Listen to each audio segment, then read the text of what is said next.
This is episode 320 of the Super League Pod. It's a week where some games meant a lot, some games meant very little, and another was more interesting for its programme notes than anything else.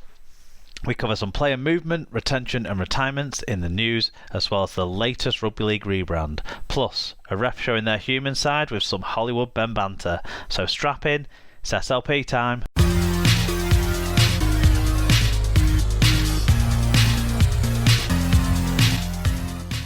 Hello there, listeners. This is episode 320 of the Super League Pod.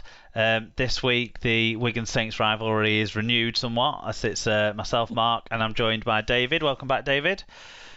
Thank you very much, Mark, and hello, everybody. How are you doing? I'm all right. I've recovered from the Magic weekend. Well, you didn't even watch it. I missed the very, very unimportant last 5 minutes of our game, but other than that, it was brilliant. I assume we won, Mark. Well, you would think so, wouldn't you, with 4.5 minutes left and 18 points up, but... Let's put it this way. I think I enjoyed the hamburger more than I would have done the last 5 minutes of the game if I'd have stayed in the ground. It was a very, very good hamburger. Or just a very, very good last 5 minutes for everyone but you. Well, that's a matter of opinion, and my opinion wouldn't be so supportive of that last 5 minutes, I can tell you. What a nightmare. Anyway, I've fully recovered, and this weekend's sport has more than made up for us. It's been a belting weekend. Even the Eagles managed to win last night, which I was definitely not expecting in the NFL. So, yeah, well, the Steelers won on the road to the Bills, which was a bit of a turn-up, but the second half performance was outstanding, so I was pleased with that. But the main event was obviously the tennis, wasn't it? Absolutely. What I'd managed to wangle an Amazon Prime log-on from somewhere before we knew it was on Channel 4, but I was delighted it was on Channel 4, and what a fantastic match. That was astonishing. Well, I was out, but I got in just in time, not just in time, I wasn't really rushing to be in, but I got in just for the last game, for the sort of last throws of it. So, wow. But yeah, very exciting and great stuff. I think kind of overshadows the rugby league this week, and it wasn't as spectacular as the Let's weekend be honest, before. It wouldn't have taken much to overshadow quite a few of the games this week, would it, to be honest? No, we're at that stage of the season where some games mean a hell of a lot and some games mean very little at all. Little bit of after the Lord Merge show, but anyway, there you go. That's right. Do you want to tell everyone about our sponsor? I will. This episode is sponsored by Rob's Toy Shop. Find a wide range of toys, gifts, rugby league, birthday cards and more at Rob's Toy Shop on eBay. Visit stores.ebay.co.uk/Rob's Toy Shop, and on any orders over £5 you can earn 5% cash back, and also 1% of your order value will go into the SLP coffers by putting SLP discount at the checkout. Great stuff. Thanks to Rob's Toy Shop for their support. So what we've got coming up, we've got actually quite a bit of news to get through. The Championship has woken up in terms of news. Players announcing retirements as that season comes to the end. A few extensions and re-signings as well getting announced. So we'll run through all of that as well as what's been going on in Super League news-wise. We will go through all the 6 games of round 24. I think that is 4 rounds in a row where we've had all 6 games, which is promising at this stage of the year, especially when things like cricket are getting called off. I was a bit disappointed. I was due to be at the cricket today, Mark, so instead you've got my company. Yep. We'll run through all the other results as well. It was the last regular season round in League One, the first round of the finals in the NRL. We'll make our guesses for next weekend's Super League games, of course, and then we'll finish with the traditional quiz. But before we get into the news, we've had an email from one of our favourite new listeners this year, Neil Ormston, our fact checker. Do you remember a couple of weeks ago? I think it was me and Alan who were doing the show, if I'm right. when we talked about the Warrington versus Saints game, which I thought was a really exciting game, particularly the first half of that game. Alan agreed. Most of our correspondents agreed, whereas Neil, whereas Neil didn't enjoy the match, and not just because Warrington lost. So he sent us a pretty detailed email, which is titled "A Right to Reply, aka an analysis on Wire v Saints." Now I've left it to this week because we had all the Magic Weekend stuff to talk about last week, but he kind of slipped in a little bit with his fan reviews of the games last week. But I'm gonna read out his email. It's quite interesting, and I guess it's a chance for us to discuss the kind of rugby league that we like, and it's maybe something that people can follow up on with sending in some views for us to look at over the next week or so as well. So Neil says, "Beauty is in the eye of the beholder, of course, and Alan's right that my preconceptions on Saints no doubt came to bear in my review that week. But I was still surprised my comments were so outlying compared to others.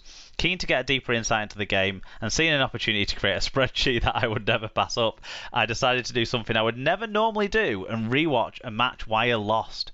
Well, the first 30 minutes at least, as I'd filled a sheet of paper with analysis by this point and felt I had enough to go off." Yeah, but that's when it opened up and there was some good try scored by Wire. I don't know why he turned off at that point. Anyway, he said, "I think my distaste for this particular game, similar to the Saints-Wire match earlier in the season, and much as it might be sacrilege to say, last year's grand final, which he thought was a similarly dull game, is shown up in the particular stat I focused on capturing."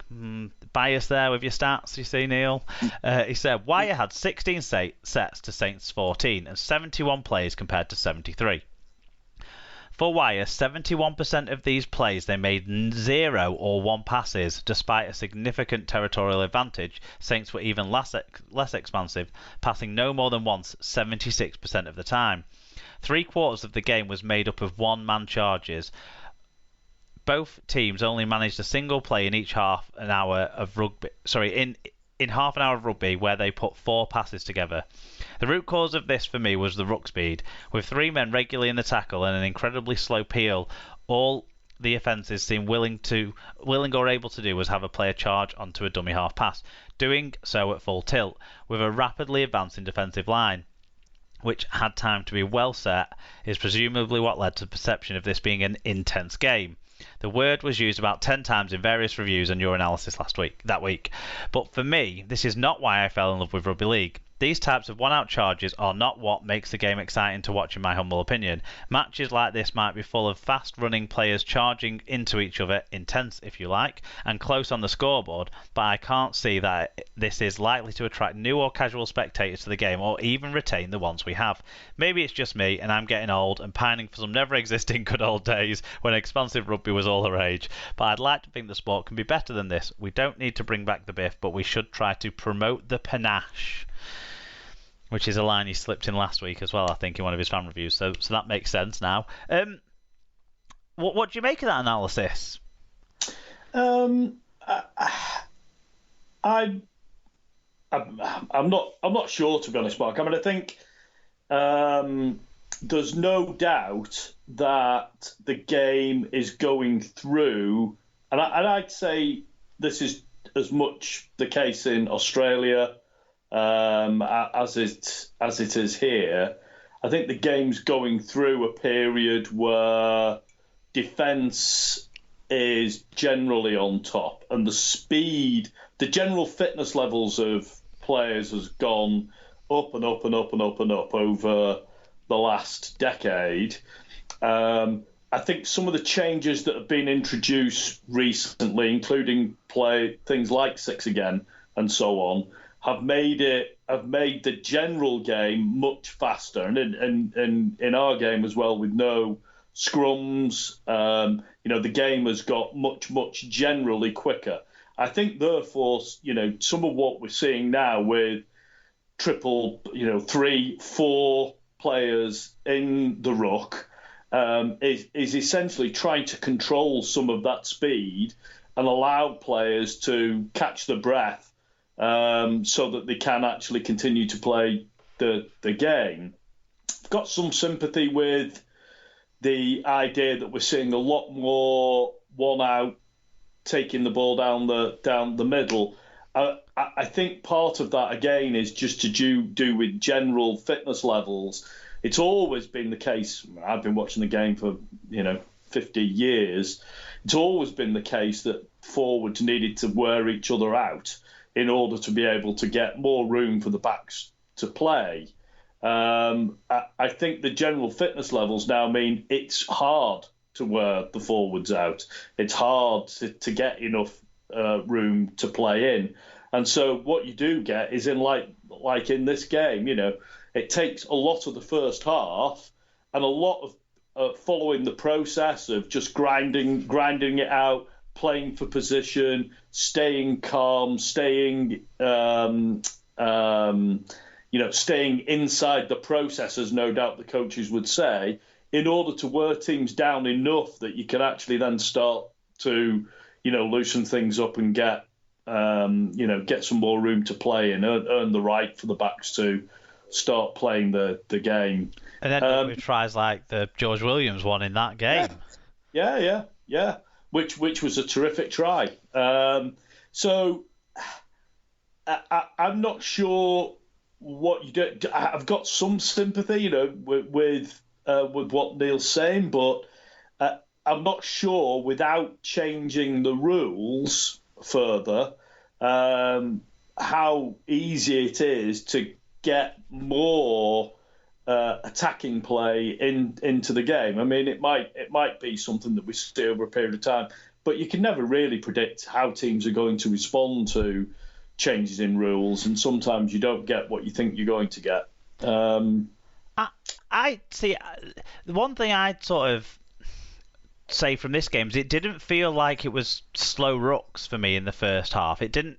Whilst you might be having one out carries with 2 or 3 defenders and trying to slow it down, it didn't feel like it was actually slowing it down particularly in this game. What it felt like was the turnover of sets was quite high for me in that first half. So, and a lot of the scooting from dummy half stuff makes the game faster because you've got, say, and the way it's played at the moment as well. You talked about the forwards tiring each other out. That's not how it's done anymore, is it? It's the outside backs that come in to have the early carries to try and tire the forwards out. True.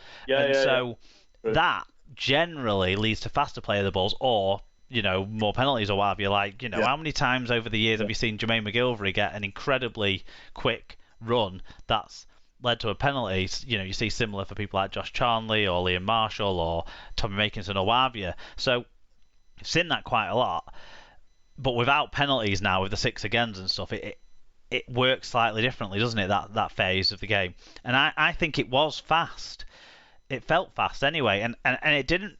Where the intensity in this game came from for me is both teams were meeting each other through all of this. There was no passive defending alongside this fairly straightforward attacking, but what it was doing, you could feel a sense that it was straining everyone, and you started to get the feeling like something was going to happen, very similar to the grand final last year, even though nothing really happened in a way until the last 20 seconds. You kept feeling like something was going to happen. It felt like a quarter break, a half break, what have you. You felt like the two teams were really into each other, stretching each other, testing each other, and you can do that through speed of direct play just as much as you can do it through spreading it wide. And I think then you had the culmination with 2 really good wire tries in that half through playing the ball, through ball play. And that's, I think, what I feel about that game.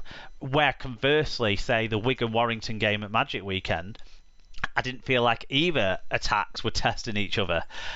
So you had similar pattern of play, but it felt far slower. It felt like the defences were more passive. They weren't coming up to meet the other side as much as they were in, say, that Saints Wire game. So that's where there was a difference to me between close and intense. Yeah. I mean, I as someone who's been watching the game for a long, long time, I can see the game has changed significantly. I think there's a level of professionalism in our game now that didn't used to be, and it is much harder now for a tricky halfback to weave a bit of magic and change a game, because teams are wise to that sort of stuff. But to me, it makes it more exciting and impressive